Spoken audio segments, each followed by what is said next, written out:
Eh di tawagan niyo po ang Malacanang. Nagpa-special session naman po siya, di ba, with all due respect, to pass the National Orchid Law. To pass, what else? Ano, tatlo yun eh. Oo nga, yun nga, yung waling-waling as National Orchid, ano pa yung dalawa? No, I know, I'm not questioning it. I'm saying that there was a special session called to pass 3 laws.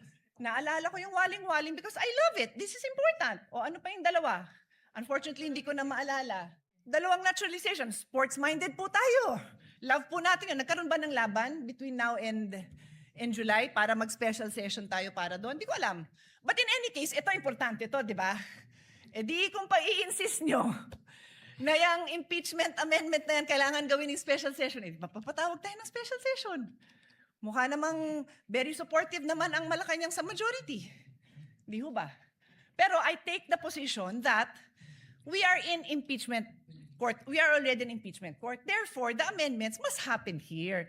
Medyo common sense din naman po yan. I rest my case. Yun lang po. But as soon as the copies come, I will give it to you. Colleagues, look at it. Huwag tayong majority-minority botohan.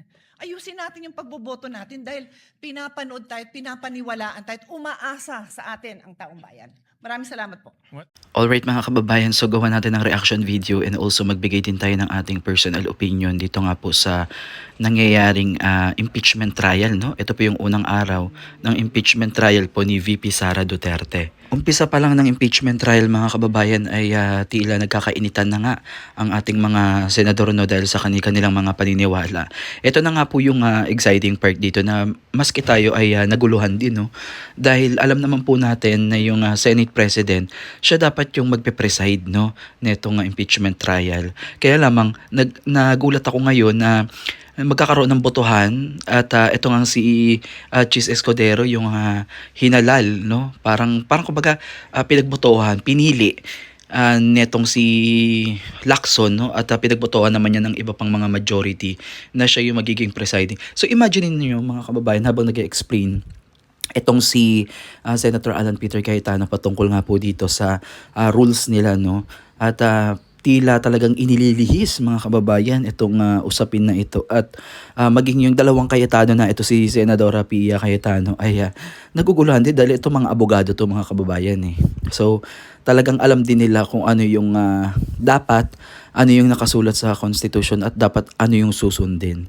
So nakakalungkot mga kababayan na talagang ang gulo no, mismong sa impeachment trial hindi pa pala planchado ang lahat tapos doon magkakaroon ng botohan para sa magiging presiding officer no. So nakakagulo mga kababayan at until now talagang mahirap na pagdebatihan yan dahil talagang naninindigan din yung kabilang kampo at maging ito sila Cayetano, yung dalawang magkapatid na talagang mali yung kanilang gagawin ngayong araw na to. So nasabi nga din po ni Senator Pia Cayetano na kung gusto talagang i-amend, magpatawag ng special session. No? Kasi kung nagawa naman daw yan ng Malacanang noon, no, na tila malakas naman daw talaga yung majority. Kumbaga malakas yung term niya na yun na parang pinakikinggan, parang back up nila yung Malacanang, parang gano'n na magpatawag ng special session. So nakakatawa lang mga kababayan yung nangyaring special session noon na yung ipinatupad o ipinasang batas is yung pagkilala doon sa bulaklak na waling-waling bilang national flower ata ng Pilipinas. So ang daming problema no, ang daming problema ng bansang Pilipinas na dapat unahin. Hindi naman natin parang isineset aside. Kumbaga may mga priority tayo na dapat unahin, may mga priority tayong dapat simulan no, katulad ng flood control anomalies, pag-iimbestiga ng Blue Ribbon Committee sana dyan. Kaya lang wala ngayong araw din na to mga kababayan ay inaresto na din si Senator Dante Marcoleta. Kaya lahat na lang ng parang nasa opposition mga kababayan ay parang iniisa-isa na. So nauna na dyan si Jingoy Estrada, si Marcoleta, tapos ngayon nagtatago syempre si Senator Bato. So talagang makikita mo talaga yung parang pag gigipit no sa mga taong gustong magsalita at gustong manindigan sa kung ano yung tama. Kasi hindi mo naman pwede sabihin hindi kasi kung makikita mo yung mga hinuhuli, kinakasuhan, ayun yung mga nagsasalita against this government, no. Kaya nakakalungkot mga kababayan na yung tunay nating nais ay accountability and transparency hindi natin makuha. So, let's wait na lang mga kababayan no, kung ano pa yung mga mangyayari ngayong araw na to. Pero ito nga yung araw na nagkaroon talaga ng pagdidebate no dito po sa pagtatalaga ng bago magpe-preside. Kasi dapat si Win Gatchalian dapat yung magpe-preside kasi siya yung Senate President. 'Di ba kung maalala nyo, atat na atat sila na mailipat yung kapangyarihan no, bago magtalaga ng bagong Senate President. O ngayon na nandyan na, bakit hindi pagkatiwalaan? 'Di ba dati post sila na si Win Gatchalian daw ay capable, kayang gawin. Bakit ngayon hindi niya magampanan na mag-preside bilang Senate President dyan sa impeachment trial ni VP Sara Duterte? So, 'di ba? So nakakagulat yung mga nangyayari ngayon at parang ano na tayo, harap-harapan na tayong binabaluktot talaga yung yung constitution kasi may binabasa naman 'Di ba? Although hindi naman tayo talaga yung madunong o talagang alam yung nakasulat sa konstitusyon. Pero ito na yung mga abogado na nagsasalita at nag-explain sa pinakamababaw na paraan para maintindihan ng mamamayang Pilipino.